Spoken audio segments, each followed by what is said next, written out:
안녕하세요. 워런 버핏처럼 매일 신문을 박준모와 함께 읽으면서 투자의 고수가 됩시다. 웜의 신박 오늘 12월 13일 금요일 순서 시작하겠습니다. 13일에 금요일입니다. 13일에 금요일 하면 안 좋은 영화, 공포 영화도 있긴 하지만 어쨌든 금요일 아주 행복한 금요일입니다. 어제 조회수는 많이 안 나왔네요. 최선호주 평가받은 테슬라 신고가 질주라고 6,200회 나오긴 했는데 그만큼 시장이 좋아지니까 유튜브나 이런 거를 보기보다는 또 일상생활의 행복을 찾아서 가끔씩 이래 안 보는 것도 좋은 방법입니다. 시장이 아주 어려워지면 또 저희 채널에 많이 들어오십니다.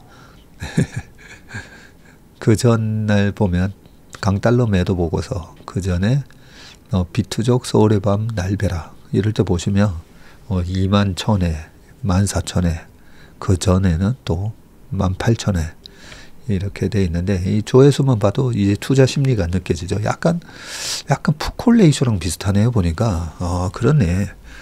이 웜의 신박의 조회수가 약간 푸콜레이쇼랑 비슷하네요. 1.4회 14,000회 이상 올라오면 주식을 사야 됩니다. 제가 보니까. 어제 조회수가 요 정도 나오는 거 보니까 오늘은 약간 약보합. 근데 아마 오늘 밤에 브로드컴이 시간에서 또 급등하고 있어서 시장이 많이 빠지면 3일 오른 이후에 약간 쉬는 모습인데 그렇게 많이 빠지지는 않을 것 같습니다. 오히려 종가에 약간 플러스 나와서 끝날 수도 있지 않을까 그렇게 기대를 해봅니다.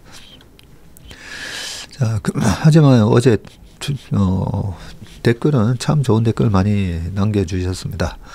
우리 제가량님이 전문의 덕분에 신문 보는 습관이 생겨서 좋은 습관은 나를 발전시키고 생동감을 안겨준답니다. 라고 해주셨습니다. 아유, 감사합니다.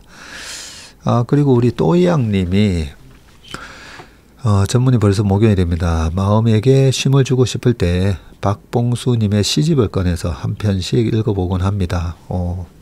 우리 제 고등학교 친구 시집을 가지고 계시군요. 혹시 아내에게라는 시 읽어보셨어요? 읽을 때마다 눈물이 줄줄줄 흘러서 어쩜 이렇게 절절하게 쓰셨는지 오늘은 가족들에게 꼭 들려주고 싶습니다. 라고 하시면서 이 아내에게라는 시를 적어주셔서 솔직히 제가 못 봤어요. 그래서 아내에게라는 시가 어디 있나 봤더니 이 시집의 제일 마지막에 아내에게라는 시가 있는데 이거 읽으면 제가 또 울컥할 것 같아가지고 읽지는 못하겠어요. 근데 앞에만 살짝 좀 읽어드리면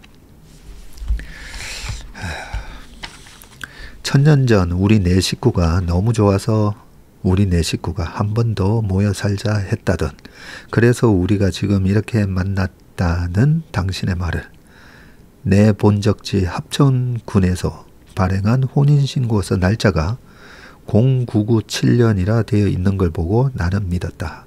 증거가 없더라도 좋았을 것이다. 이 친구가 1997년에 아마 결혼을 해서 혼인신고를 했을 건데 오타가 있어서 아마 1997년이 아니라 0997로 되어 있었나 봅니다. 그냥 이번 한 번만 더 만나 행복하게 지내고 이제 각자 가고 싶은 곳으로 가자 하고 이렇게 다시 모인 게 알고 보니 당신의 욕심인 것 같더라는 당신의 말. 싫었으면 우리가 이렇게 다시 만나고 있겠나. 우리가 이렇게 행복해하며 살다 하나씩 헤어져 자기 갈 길 찾아갈 때 너무 아프지 않았으며 아프지 않으면 절대 못 잊게 되고 때때로 그리움에 가슴 푹 쓰려 며칠 밤씩 지새게 되더라도 서로 너무 아프지 않게 헤어질 수 있다면 좋겠다 라고 하셨습니다. 제 친구가 딸이 2명이에요. 큰애가 벌써 취직을 해가지고요. 우리가 남대문이나 광화문이나 아니면 민속촌 가면 그 민속 의상 입고 거기서 여러 가지 공연이라든지 무술, 뭐 말타기 하면서 활 쏘고 이런 거를 큰딸이 하더라고요. 보니까 영상도 많이 올리고 하는데, 네, 요 시구를 한번 읽어보시면 좋을 것 같습니다. 저도 몰랐는데 우리 도희양님이 이렇게 좋은 시가 있었다는 걸 또 말씀해 주셨네요. 어제 보니까요 3세 들어간다고 좋아하더라고요. 제 친구가 처음에 1세 뭐 다 팔리겠나 이랬었는데 벌써 3세 찍는다고 했습니다. 고맙습니다. 그리고 박세희과 식사합시다로 처음 저를 접했는데 언제나 화이팅님이신데 음식을 좋아해서 음식 프로그램인 줄 알고 보다가 경제에 관심을 갖게 됐고 그 이후 계속 보게 됐다고 하십니다. 그저께인가 뭐 고등학교 친구들 만났더니 야 세희기가 먹방도 찍었잖아 뭐 이러는 거예요. 먹방? 그래서 뭔 소린가 했더니 식사합시다. 그러니까 모르는 친구는 야, 너 먹방도 찍었냐? 뭐, 그래서, 먹방 한 2년 찍었다. 그랬거든요. 네, 딱 2년 하고, 올해부터 하지는 않았습니다. 그리고 윤경민 님이 어떻게 금융을 하시는 분이 이렇게 사람 냄새가 나고 하는지, 신문 체슬리 인턴을 들으면서 갑자기 제가 지성인이 된 듯 합니다. 네, 고맙습니다. 신문, 제가 아는 모든 지성인들은 다 신문을 열심히 읽습니다. 그래서 좋은 습관, 이 신문을 읽는 습관을 아마 저와 함께 지금 한 2년 정도 매일같이 이렇게 신문을 읽으시면 이 세상이 어떻게 돌아가는지 참 세상을 알게 되잖아요. 그죠? 아이고.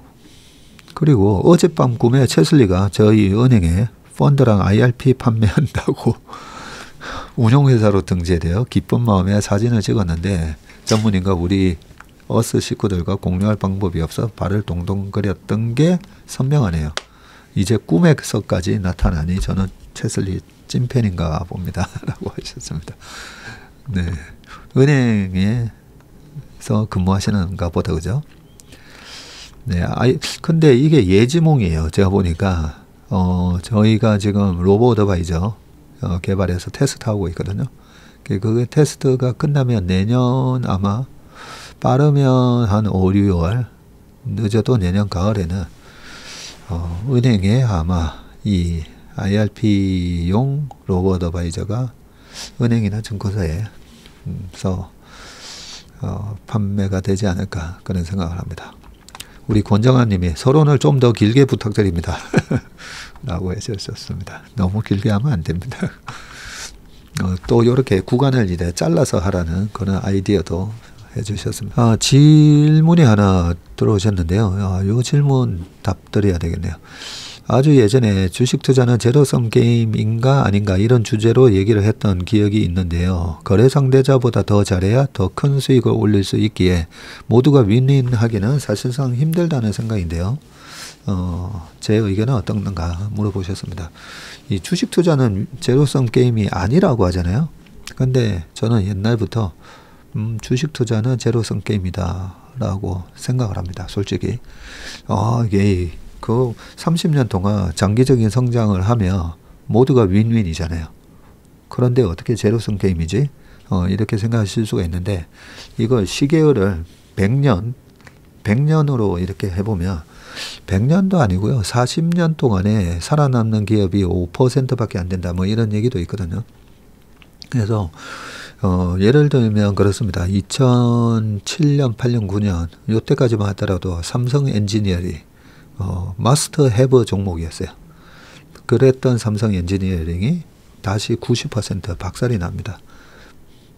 그런 것만 보더라도 그 올라갈 때 돈을 번 분은 저희 업계에서도 그때 돈 많이 버셔가지고 슈퍼개미가 되신 분이 계신데 지금은 없어요. 지금은 없는데 그러면 결국은 떨어질 때 그분이 팔고 나갈 때 사셨던 분들의 손실이 마이너스 80% 난 게 그분 올라갈 때의 수익, 그게 저는 부의 이전이 시차는 다르고 서로 직접 매매는 안 했지만 그냥 그 경제학에서 우리가 단순화 시키잖아요. 심플리파이 해서 해보면 투자에 있어서 딱 두 사람만 존재한다라고 했을 때 이 한 사람이 성장할 때 다 먹고 떨어질 때 이제 이 회사의 성장이 끝났네 하고 팔았어요. 근데 B라는 사람이 샀어요. 그러면 이 사람이 이 회사 성장할 때 벌었던 10억은 나중에 이 회사가 성숙기 들어가고 세택이 들어가면서 손실받던 10억이 결국은 보면 시차는 달라도 부의 이전이 여기서 여기로 이전했다. 그렇게 생각을 하거든요. 저는. 그런 측면에서 저는 주식 투자도 결국은 제로섬 게임이다라는 생각을 합니다. 그래서 이 막 거품 영역에서 주식을 살 때는 야 이거 내가 B가 될 수가 있다라는 생각하거든요. 야 저 주식 30배 올랐는데 30배 올란 주식을 내가 여기서 사줬다가 그 사람 돈 벌게 해주는 B가 되지 않을까. 그런 생각을 늘 하면서 고점에서 주식 살 때는 조심하고요. 이렇게 최근에 바닥에 폭락했을 때 짜증에 아니면 신용 반대 매매로 막 손절하잖아요. 그랬을 때는 저 사람의 마이너스 4억의 손실이 내가 여기서 들어가서 다시 올라갈 때까지만 기다리면 저 4억이 나한테 4억으로 오겠구나 이런 생각도 합니다. 솔직히. 그래서 시계열을 좀 더 좁혀보면 이 변동성을 가지고 매매하는 사람들은 거의 100% 제로섬 게임이고요. 변동성을 갖고 막 이렇게 매매를 하게 되면 그거는 또 100% 제로섬 게임인데 길게 보더라도 성장 가치를 보고 길게 보고 투자하는 것도 그 안에 시계열을 길게 해서 보면 그것도 결국은 좀 제로섬 게임이다. 저는 생각합니다. 근데 여기서 좀 더 정확하게 얘기하면 매매 비용, 그 다음에 세금 내는 거, 미국 주식도 보면 세금 내잖아요. 그렇게 보면 어떻게 보면 마이너스 섬 게임이기도 합니다. 그래서 주식 투자가 절대 쉬운 건 아니라는 거죠. 그리고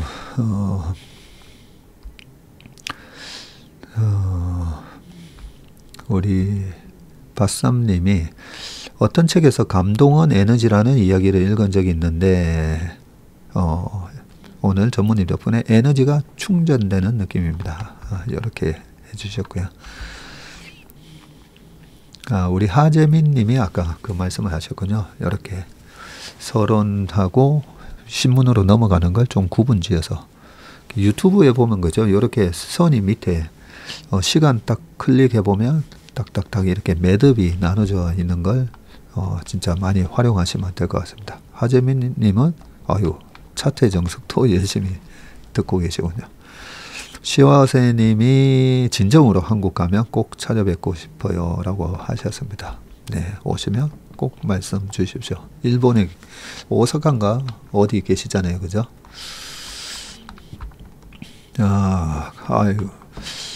우리 JDDH 님이 밤 10시가 항상 기대돼요. 10대의 별밤지기 님은 고 신해철 님이었고 40대 저의 별밤지기 님은 박세희 전무님입니다. 하셨습니다. 고맙습니다. 우리 신해철 님 전에는 이문세 님도 계셨고 그죠? 네. 50대 분들은 아마 아실 거예요. 또 누가 한 분 계셨던 것 같은데 이문세 씨가 꽤 오래 하셨고 기억이 좀 잘 안 나는데 그리고 유튜브 이름 채널님이 언제부턴가 어떤 생각이 떠오르거나 하면 전무님께 쫑알쫑알 말씀드리고 싶어졌다고 하십니다. 일하는 시간 외에는 거의 주식만 생각하신다고 합니다. 야, 그러면 이제 미친 거예요. 불광불급이라고 하잖아요. 미치지 않으면 이르지 못한다. 일하는 시간 외에 주식만 생각하시면 이제는 주식에 미친 단계로 들어가셨고, 그러면 반드시 고수의 영역으로 도달하시게 되어 있습니다. 위험 관리를 먼저 배워야 한다고 해서 연습 중입니다. 이제는 이익을 극대화하는 방법을 강구해 보려고요. 라고 하셨습니다. 제 성장 일기를 잘 지켜봐 주세요. 네. 항상 지켜보겠습니다. 고맙습니다. 자, 그러면 신문 읽기로 들어가 보겠습니다. 15분이 흘렀네요. 자, 첫 번째 기사 가고요. 나중에 우리 허지연 교수님의 또 마음 상담소, 참 주옥 같은 또 칼럼이 올라와 있었습니다. 제목이 분노는 나의 힘인데, 원래 우리가 일을 할 때 중요한 거 먼저 해야 된다 했잖아요. 그러면 우리 허지연 교수님의 분노는 나의 힘, 이게 제가 봤을 때 제일 중요한 것 같아요. 왜냐하면 요즘은 또 이 시국이만큼 여러 가지로 또 분노하시는 분들이 많으시기 때문에, 네, 마음 관리하는 법을 배우는 차원에서 허지연의 마음 상담소 먼저 읽어보겠습니다. 자, 심리치료 중 자신이 겪은 부당한 일을 말하며 목소리를 높이고 토해내듯 분노하는 내담자를 보면 마음 한켠으로는 조용한 안심이 몰려옵니다. 아, 화를 낼 줄 아는 분이구나. 참 고맙다. 좋다. 이렇게 생각하신답니다. 저도 한 1,500명이 넘는 많은 분들을 최근 4년 동안에 만나 뵀는데요. 오면 1시간 내내 뭐 이런 얘기 하시는 분들 말씀하실 때 그냥 1시간 내내 들어드리는 경우도 있는데, 화를 낼 줄 아는 분이 고맙다는 말씀이 무슨 말씀인지 한번 보겠습니다. 심리학적으로 분노는 목표로 향하는 도중에 방해받거나 부당한 일을 겪었을 때 느끼는 부정적 감정으로 정의가 됩니다. 아, 분노라는 게 그런 거군요. 내가 어디로 가려거나 뭘 하려고 하는데 방해받거나 부당한 일을 겪으면 이런 분노가 생긴다고 합니다. 우리 분노는 매우 민감한 레이더이고요. 화가 너무나 날 때 바로 그때 어떤 생각이 스쳐 지나가고 있는지 들여다보세요. 나는 단지 이런 것을 원해서, 나는 실은 이런 사람이고 싶어서, 내가 생각하는 관계란 이런 것이야, 내가 믿는 세상은 이런 거야. 내가 화가 치민다면 분명 그때 나의 존엄성과 소망이 침해된 어떤 상황이 벌어진 것이라고 합니다. 실제로 분노는 어떤 것에 접근하려는 감정으로 분류가 되는데, 어떤 것에서 멀어지려는 감정인 혐오와 공포와 분명히 구분이 되는데요. 분노는 나의 목표를 또렷하게 수면 위로 드러내어주고 그곳으로 향하도록 나를 움직이게 하는 힘입니다. 나의 목표를 또렷하게 수면 위로 드러내주고 그곳으로 향하도록 나를 움직이게 하는 힘이랍니다. 자, 그러나 화를 낼 법한 상황에서도 손사래를 치며 물러나는 분들이 있습니다. 원래 다들 그렇게 사는 거잖아요. 이 정도에 그렇게까지 화를 내는 게 맞나 싶네요. 화를 낸다고 뭐 바뀔 것 같지도 않고 분노를 느끼지 않기로 택한 겁니다. 의식적으로 억제하고 무의식적으로 한 번 더 억압합니다. 억눌린 분노로 어느 순간부터는 몸 이곳 저곳에서 통증 반응이 나타나기도 하지만 그 역시도 혼자 감내하려 합니다. 저도 이럴 때도 있고 이런 분들이 있으시죠. 자, 크게는 세 가지 이유 때문입니다. 첫 번째로는 이 문제 상황을 감당하거나 해결할 수 없다고 믿고 있기 때문이고, 분노해도 소용없다는 무력감과 희망이 없다는 느낌, 불공정하고 부조리한 상황에서 오랜 기간 학대받으며 우울과 비관주의가 내게 왜곡된 렌즈를 씌운 것입니다. 그러나 그때의 나와 지금의 나는 다릅니다. 몇 년 전이라면 모를까, 그 렌즈는 지금의 당신과 어울리지 않습니다. 자신에 대해 업데이트가 필요합니다. 두 번째는 부정적 상황에서 분노보다 불안과 혐오가 더 빨리 올라오는 경우입니다. 회피하고 증오하려 하기 때문입니다. 다른 사람과 세상을 전혀 믿지 않기 때문입니다. 똥이 무서워서 피하나 더러워서 피하지라고 말합니다. 전적으로 동의합니다. 옳은 이야기입니다. 그러나 도처에 모두가 오물이라는 느낌이 자꾸 들어 세상과 멀어지고 있다면 이건 다시 생각해 보면 좋겠습니다. 그렇죠. 정말 피해야 하는 오물이 있기도 하겠지만 미래의 나를 포함해 다른 희생자를 줄이기 위해 미리 치워두면 좋을 오물도 분명히 있습니다. 내가 왜? 라고 생각하겠지만 당신이야말로 누구보다 잣대가 엄격하고 혐오하기를 싫어하니까요. 그리고 오물에 가까이 가보니 막상 그 정도까지는 아닌 경험도 해볼 필요가 있습니다. 내가 오물을 치우려 할 때 다른 사람들도 같이 삽을 들고 나를 도우러 뛰어오는 경험도 하게 될 것입니다. 그렇게 우리는 염세주의를 버리고 다시 세상에 접근해 나갑니다. 마지막으로 내가 분노의 목소리를 내며 결국 큰 문제가 될 것이라 생각하는 파국화 등의 인지적 왜곡도 나의 정당한 분노를 가로막습니다.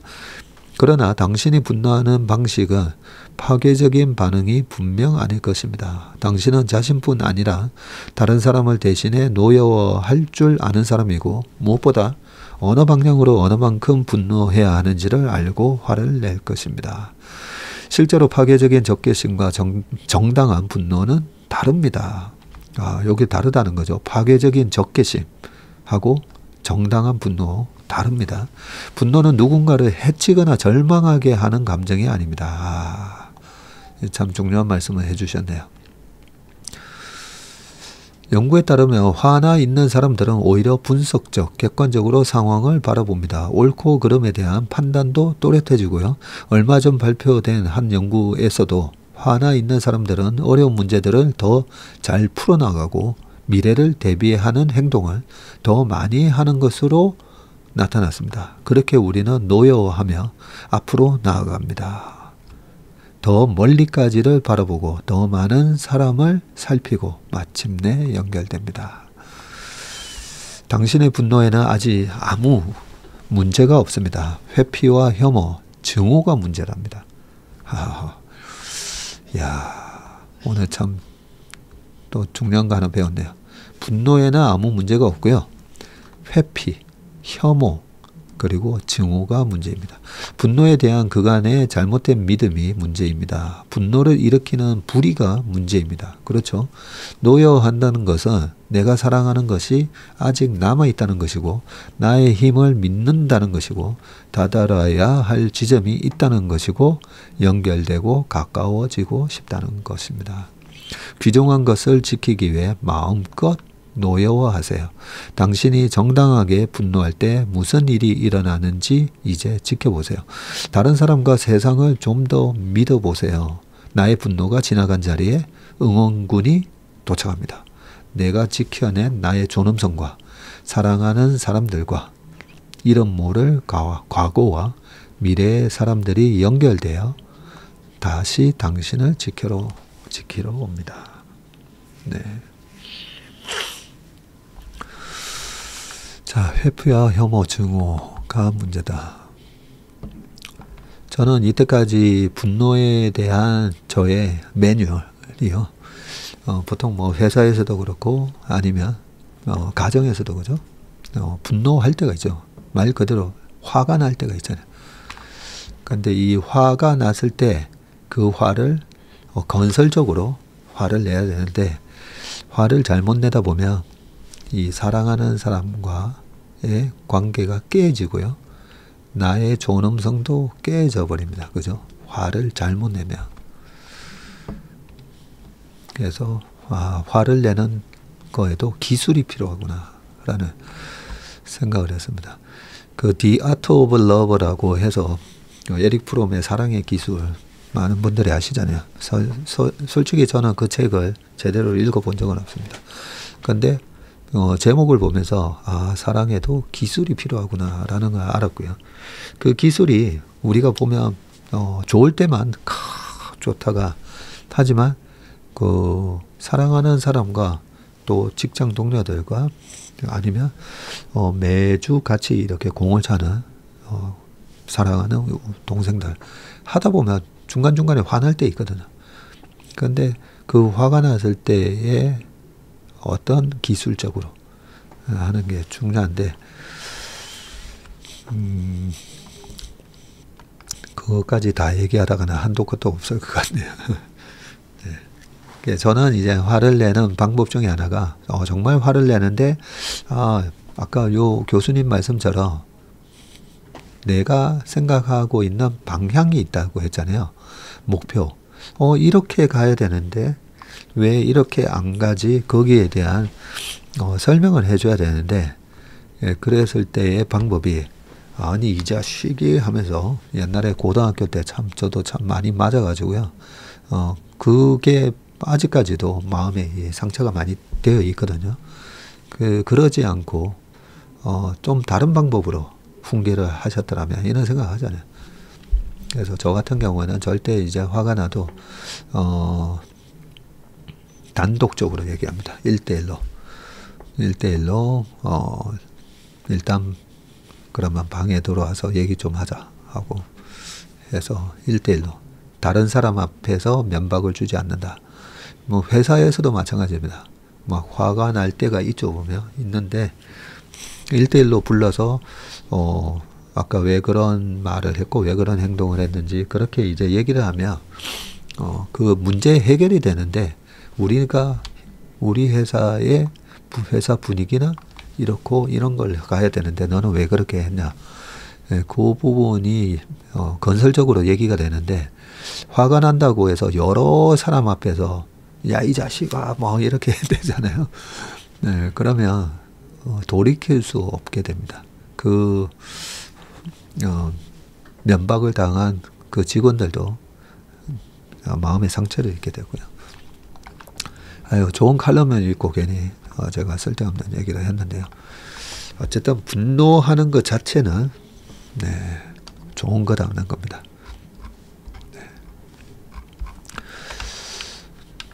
두 번 이제 신문 기사를 좀 읽어보겠습니다. 스페인 찍고 미국까지 가나 미국 CATL 진격에 K배터리 긴장이라고 되어 있습니다.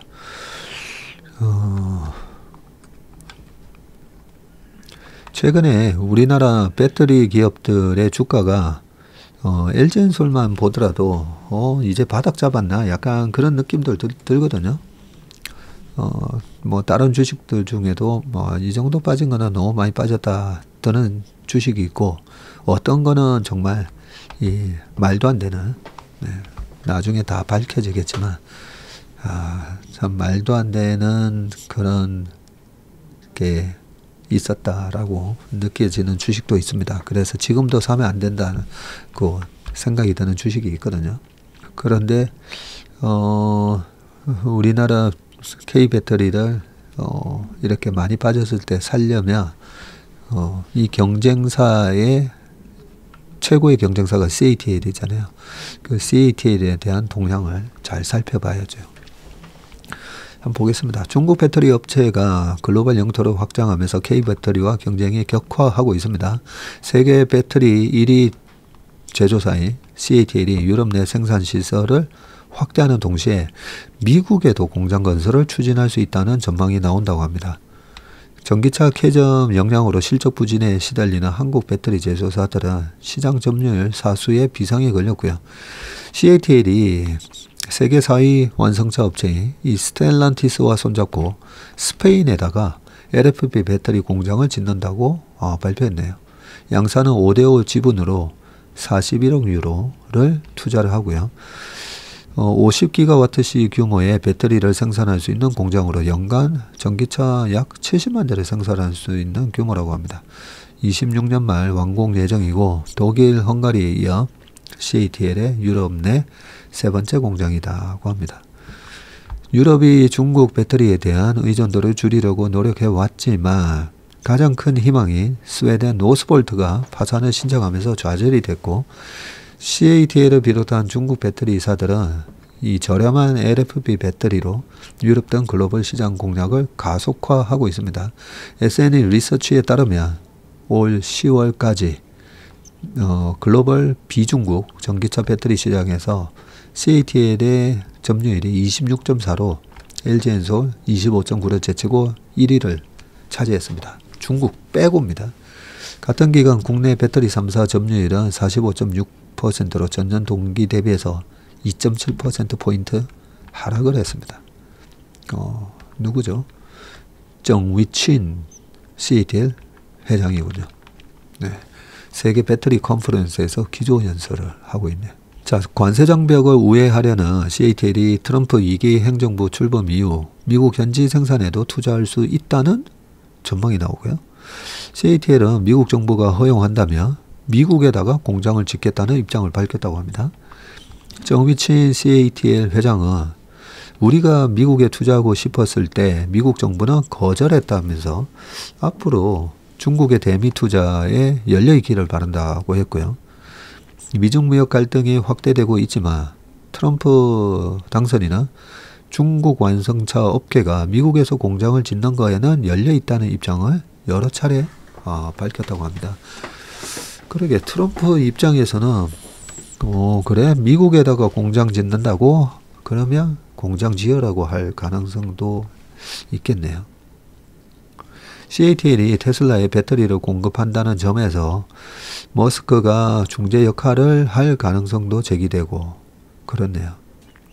최재희 대외경제정책연구원은 최근 보고서에서 테슬라 전기차 생산 및 판매의 절반이 중국에서 이루어지고 있다면서 중국은 머스크에게 미중 관계 중재자 역할을 기대한다라고 분석을 했고, 이어 테슬라 공급망에 참여하고 있는 중국 기업들의 대미 투자 가능성이 있으며 이는 한국 업계에 매우 부정적일 수 있다라고 강조했다. 이 사진은 뭔가요? 미국 테네시주에 위치한 얼티엄 셀즈 제2공장에서 현지 직원들이 배터리 생산 현장을 점검하고 있는 사진이네요.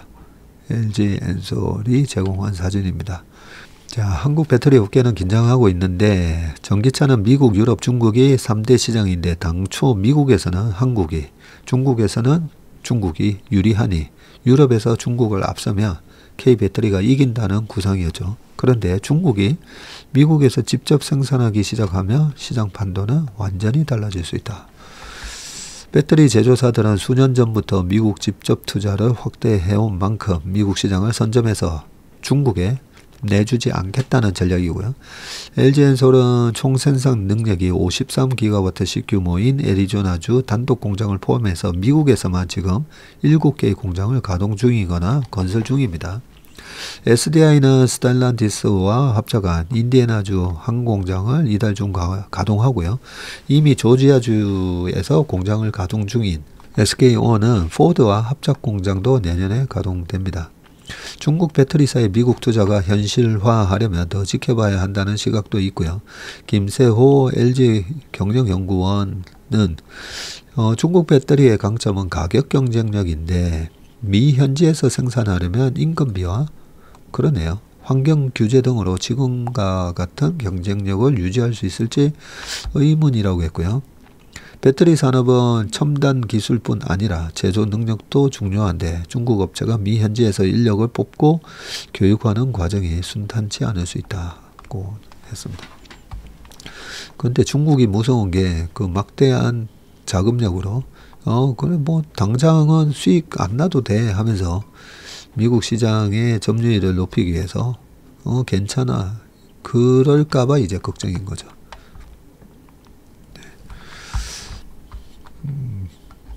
이 기사 읽어보길 잘했다는 생각이 드네요. 자, 두 번째는요. 애플 시리에다가 챗GPT 다음날 삼성 2억 대의 갤럭시 AI라고 되어 있습니다. 자, 거세지는 AI 기기 전쟁. 자, 우리 생활에 어떤 식으로 이제 침투를 하는지 보겠습니다. 삼성전자 MX 사업부 갤럭시 에코비즈 팀장 이민철 상무가 서울 강남에서 갤럭시 북5 프로 신제품을 발표하고 있네요. 자, 전자와 애플이 AI 기능을 탑재한 기기들의 출시를 늘리고 있는데 전자는 올해 연말까지 스마트폰, 태블릿 PC, 노트북, 포함해서 총 2억 대의 기기에다가 갤럭시 AI를 탑재할 계획이고요. 애플은 AI 서버용 칩의 자체 개발에 나서는 등 애플 특유의 소프트웨어, 하드웨어 수직 계열화를 통한 폐쇄형 생태계를 AI에서도 구현할 계획이다 라고 되어 있습니다.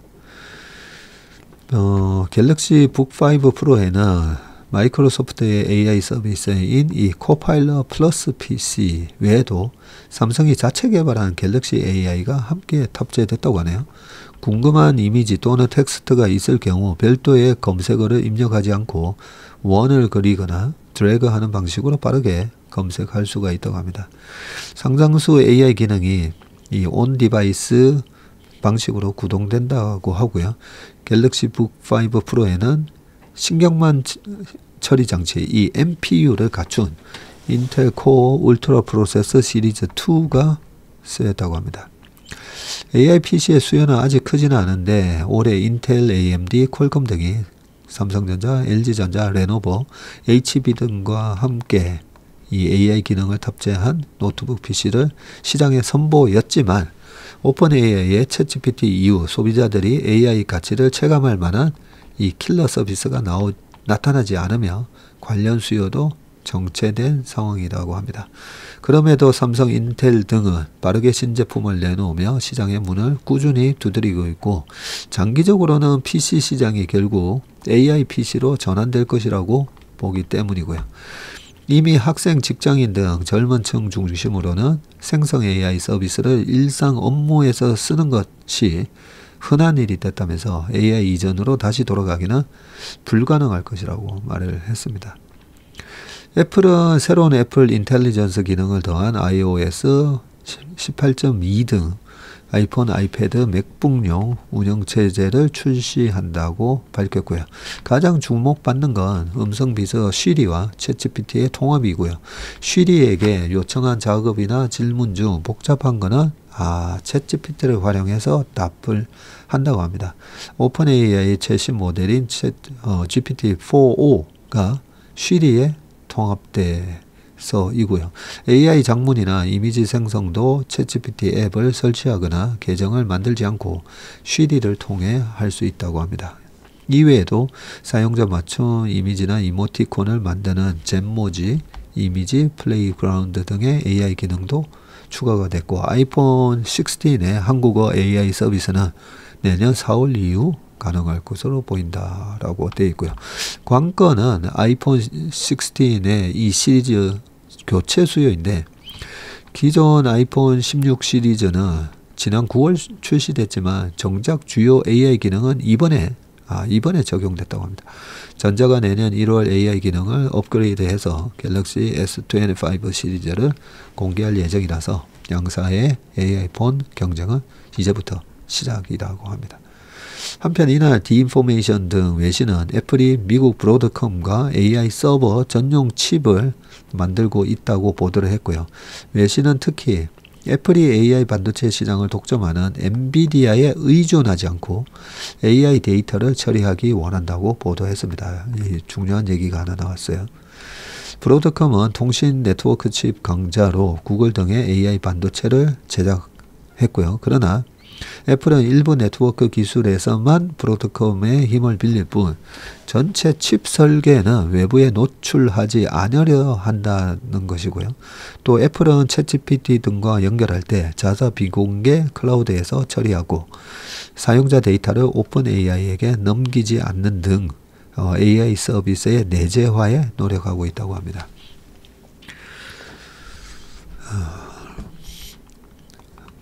엔비디아가 계속 이렇게 떼돈을 벌까라고 생각하면 고정경쟁파에서 얘기하는 것처럼 마진이 있는 곳에 경쟁자가 생기고 그 막대한 돈을 써야 되는 빅테크 입장에서는 다른 방법 없나? 를 찾게 돼 있기 때문에 그런 움직임이 오늘 기사에 포착이 됐네요. 자, 그 다음은요. 중국, 미국 관세 맞서서 위안화 줘라 만지작 원화 새 복병. 요 기사도 되게 중요한 함의가 있습니다. 자, 보시면 탄핵 정국으로 요동치는 국내 외환시장에 복병이 발생했는데 중국 정부가 트럼프 고관세 위협에 대비해서 내년에 위안화 약세 용인을 검토한다는 소식이 나오면서 이고요. 위안화 가치가 지금 1달러당 77.5 위안선까지 하락하면 동조화 경향이 강한 이 원화 가치도 같이 하락할 수 있다는 우리의 목소리가 나온다는 거죠. 중국 당국이 트럼프 2기 행정부의 무역 관세 인상에 대비해서 위안화 약세를 허용하는 것을 고려하고 있다고 이 로이터 통신에서 얘기를 했고요. 위안화 가치를 엄격하게 통제하는 중국 외환시장 특성상 평가절하는 눈에 띄는 변화이고 현재 역내 위안화는 중국의 중앙은행이 인민은행이 매일 내놓는 이 고시 환율을 기준으로 위아래 2% 내에서 거래를 할 수가 있습니다. 중국 정부가 트럼프의 고관세 위협에 맞서기 위해서 위안화 평가 절하 카드가 필요하다는 인식이 커졌고요. 트럼프는 대선 기간 중국산 수입품에다가 60% 관세를 부과하겠다고 밝힌 데 이어서 펜타닐 등 마약의 미국 유입을 이유로 중국에 10% 관세를 더 부과하겠다고 했습니다. 중국이 위안화 약세를 허용하는 방식으로 대응을 하면 중국 기업의 수출 가격이 낮아져서 관세 역량은 낮아질 수 있다는 거죠. 다만 위안화 평가 절하는 중국 내 자본 유출을 자극하고 위안화 추가 하락으로 글로벌 외환 시장의 불안 요인이 될 수가 있습니다. 글로벌 주요 IB는 미중 무역 분쟁이 격화되면 위안화 가치가 1달러당 7.5 위안까지 급락할 수도 있다. 그렇게 분석을 하고 있다라고 보고 있고요. 13개의 IB의 전망치를 분석한 결과 2025년 말까지 달러당 위안화는 평균 7.5 위안까지 하락할 것으로 전망을 했다고 하고요. 2004년 이후 최저치다. 2004년 전에 이 7.5 하다가 2005, 2006, 2007 계속 떨어집니다. 위안화가 절상이 되면서. 자, 요렇게 얘기가 되어 있는데, 저는 조금 다르게 해석을 하는 게, 트럼프가 2017년에 트럼프 1기가 시작되고 나서 한 말이 뭐냐면요. 중국, 한국, 이렇게 대만 이래 싸잡아가지고 환율 조작국. 그래서 지금 달러 대비 너무 이 원화 가치나 위안화 가치가 너무 저렴하게 거래된다는 거죠. 그래서 니네 나라들 오히려 환율을 낮추라라고 그렇게 요구를 했었습니다. 그렇기 때문에 내년 말에 7.5 위안까지 갈지 모르겠습니다. 오히려 트럼프는 내년에 틀림없이 얘기할 겁니다. 이런 얘기가 나오면 나올수록 트럼프는 당선이 되면 중국 정부에다가 위안화 가치를 오히려 절상하라고 아마 요구를 할 겁니다. 자, 그 다음 기사를 보고요. 그러면 절상하라고 하면 그러면 어떤 영향이 있지? 1985년도에 플라자 합의가 있고, 그죠? 그러면서 그때 당시에 원엔 환율이, 엔달러 환율이 240엔 하다가, 87년 딱 2년 만에 120엔까지 떨어졌다 했잖아요. 그러면서 일본의 주식시장 부동산이 폭등을 하기 시작을 했었죠. 그래서 트럼프는 틀림없이 저는 환율 얘기를 할 거라고 생각을 합니다. 자, 그 다음 기사는요. 요 부분이 또 중요한 기사입니다. 자, 중국 트럼프 리스크 내수 늘려서 메꾼다라고 되어 있죠. 그래서 미중 무역 분쟁이 더 격화되고 트럼프가 관세를 때릴 게 뻔한데도 왜 골드만삭스는 2025년에 중국 A 주식을 오버웨이트 하라고 했을까라고 그 부분에 대한 답이 저는 요거라고 보는 거죠. 내수 진작을 집중할 거라는 겁니다. 자, 중국이 재정을 확대하고 화폐 공급을 늘려서 대대적인 소비 진작에 나서겠다는 2025년 경제 기조를 확정을 했고요. 관영 CCTV는 11일에서 12일 이틀간 베이징에서 열렸던 연례 중앙경제공작회의에서 안정속 발전을 뜻하는 온중구진 기조를 확정했다고 10일 보도를 했습니다. 내년 경제 성장률 목표를 정하고 정책 기조를 총화하는 중앙경제공작회의에서 트럼프 2기를 맞아 예상되는 대불확실성을 내수 확대로 만회하겠다는 의지를 밝혔고요. 이를 위해 내년 중점 임무 1순위로 대대적인 소비 진작과 투자 효익 제고, 전방위 국내 수요 확대, 소비 증진 등 특별 행동 실시를 제시했고, 올해 1순위를 차지했던 새로운 품질의 생산력이 2위로 내려갔고요. 대신 올해 3월 리창 총리가 정부 업무 보고에서 정부 과제로 제시한 AI 플러스 행동이 두 번째 임무에 포함됐습니다. 회의에서는 돈 풀기 중심의 거시정책 기조를 확정을 했고요. 보다 적극적인 재정정책을 실시한다면서 재정 적자율을 높이고 초장기 특별국채 발행을 늘리고 지방정부 특별채권의 발행과 사용도 늘리겠다고 명시를 했고요. 화폐정책은 14년 만에 안정에서 적절한 완화로 바꿨죠. 이어서 제때 지급준비율과 이자율을 낮추고 유동성을 풍족하게 유지한다고 했고요. 올해 유동성 공급 기조에 합리적인 문구가 빠졌습니다. 환율 정책은 회의록에서 빠졌고요. 지난 2년간 안정적이고 균형 수준을 유지한다고 명시했던 환율 정책은 이날 공식 회의록에 포함되지 않았습니다. 일부러 뺐을 수가 있습니다. 요게 회의에 들어가면 너네 봐봐. 지난 경제공작회의에서 환율 이렇게 한다라고 조작 그 증거가 있잖아 라고 트럼프한테 지적질 당할 수가 있기 때문에 일부러 뺐다라고 생각합니다. 지난해 중국의 경제 성장이 정점을 지났다는 피크 차이나 논리에 대응을 위해 포함되어 논란을 빚었던 중국 경제 광명론도 보이지 않고요. 또 당정기구의 긴축을 요구했던 빠듯한 나날이라는 용어도 자취를 감췄다고 합니다. 경제 성장률 목표는 올해와 같이 5%를 제시할 것으로 전망이 되고요. 내년 경제의 안정적인 성장을 유지하면서 취업과 물가의 총체적 안정을 유지하고 국제수지의 기본적 균형을 유지하면서 주민소득 증가와 경제성장이 매치되도록 촉진한다라고 했습니다.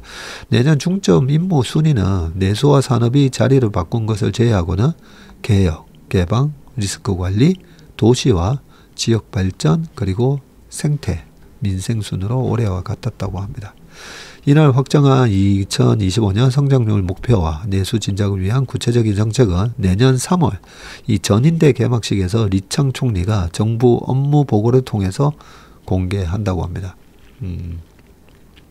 중앙경제공작회의는 중국 최고의 정책 결정권자들과 지방정부 고위관료, 국유기업 대표 등 수백 명이 이듬해 경제정책 방향을 결정하는 비공개회의다.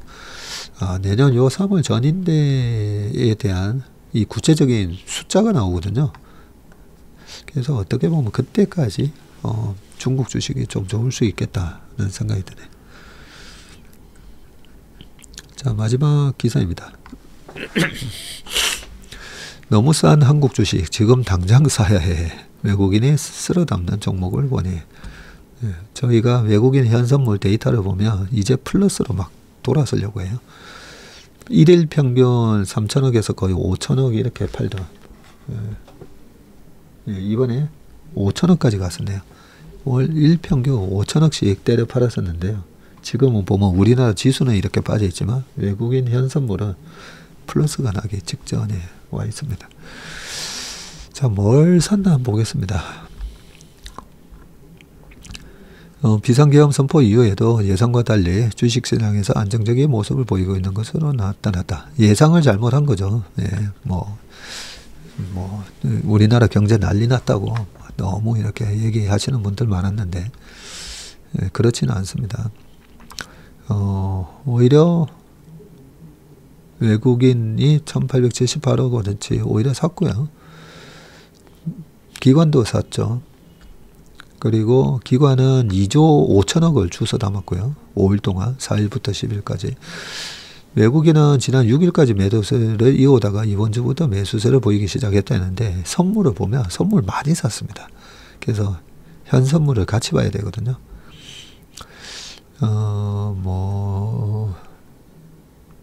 외국인은 주식만 놓고 보면 국내 정치 리스크에 부정적인 반응을 한 것으로 보인다라고 했고, 비상계엄 이후 외국인 수급은 예상보다 크게 부정적이지는 않았다 라고 되어 있고요. 외국인 투자자들의 한국 주식 수급에 영향을 미친 주요 변수들로나, 네, 요게 중요합니다. 미국 ISM 제조업 지수 반등과 11월 고용지표 개선 등 경기 회복 신호를 꼽았고, 또 중국 정부의 적극적인 재정정책과 완화적 통화정책 방침이 부양책 기대감을 높였으며 원달러 환율 상승으로 인한 수출기업의 환차익 기대도 있었죠. 무엇보다 코스피의 밸류에이션이 PBR 0.8배 수준으로 하락하며 역사적 저점에 가까운 만큼 저평가 매수 기회로 작용한 것으로 분석된다. 이게 우리가 보면 0.8인데 이게 달러 기준으로 보잖아요. 달러 기준으로 보면 우리나라 코스피가 너무 더 싸져 있습니다. 그러니까 외국인의 입장에서는 킹달러를 가지고 완전히 헐값에 사는 거죠. 기관 순매수 종목은 네이버, 하이닉스, 에어로스페이스, 두산 에너빌리티, 현대, 롯데, 포스코 홀딩스가 있었다고 되어 있고요. 1, 2 종목 외국인도 가장 많이 담은 종목이 네이버, 그리고 2위는 하이닉스, 카카오도 샀다고 합니다. 네. 외국인들이 평소 상대적으로 높은 가격에 거래됐던 우량주를 담을 수 있는 기회로 인식을 하고 있고, 수급 키를 갖고 있는 외국인의 매매 패턴 확인을 통해서 증시의 중장기 방향성을 가늠할 수 있다. 네. 일단 외국인 매매 패턴은 내년 상반기까지는 좀 매수로 대응을 하는 듯한 그런 모습을 보이고 있습니다.